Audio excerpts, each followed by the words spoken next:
Hi, I'm Paul Bono for Piano with Willie, and in this lesson we'll be tackling the jazz standard, The Days of Wine and Roses. So this is part of our Playing Standards Like a Pro series. And what we're going to do in Chapter 1 is we're going to pretty much just sketch out the tune. We're going to go through and make sure we understand the basic harmony and the basic melody, playing shell voicings in our left hand and just a single note, for the most part, melody in our right hand. And we're going to do that so that we can start to commit this tune to memory. A lot of the more advanced concepts that we're going to be talking about, especially some of the advanced harmony concepts, they make a lot more sense if you already have the tune memorized. So that's part of what we're going for in Chapter 1.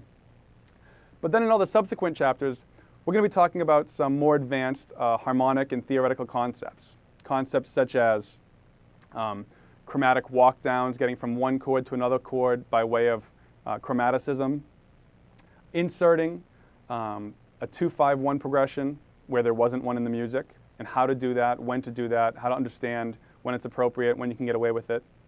We're going to be talking about a voicing of mine that I really love, not of mine, but a voicing that I learned a long time ago that I really love, I still use all the time. I'm going to teach it to you. It's this sus4 to altered 7, so a sus to an altered dominant resolution voicing. Love that voicing. I'm going to show that to you. We're going to be talking about some of these chordal voicings. We're going to be talking a lot about reharm, so trying to create some linear movement in the harmony. So for example, in this part of the tune,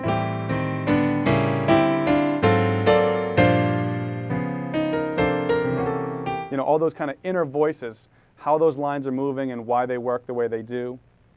So a good deal of reharm in this lesson. We're also going to be talking about modulation and what it is and how to set it up so that you can do it in some of your own arrangements.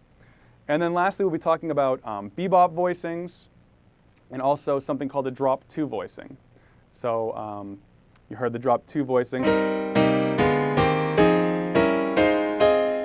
So a really, really great sounding jazz voicing that I'm going to show you how to construct and how to think about it theoretically. So you understand not just how to play it here, but how to use it in your other studies, your other tunes. And that's really the important part of this lesson. That's the most important part of this lesson, is to teach an arrangement over a great standard like Days of Wine and Roses, but also to make all of these concepts make sense so that when you get up from the piano, you can take them to the next piece of music that you're trying to learn, or the next sort of discovery that you're making in your music education. So a lot of great stuff in this lesson. Playing standards like a pro, Days of Wine and Roses. I'll see you inside.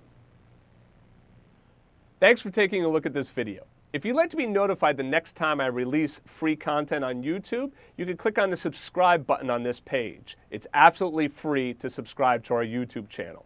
Now, if you'd like to study with me for free for 30 days, click on the Piano Success Playbook in the bottom left-hand side, and you'll get 30 days of lessons absolutely free of charge. I look forward to working with you in the next lesson.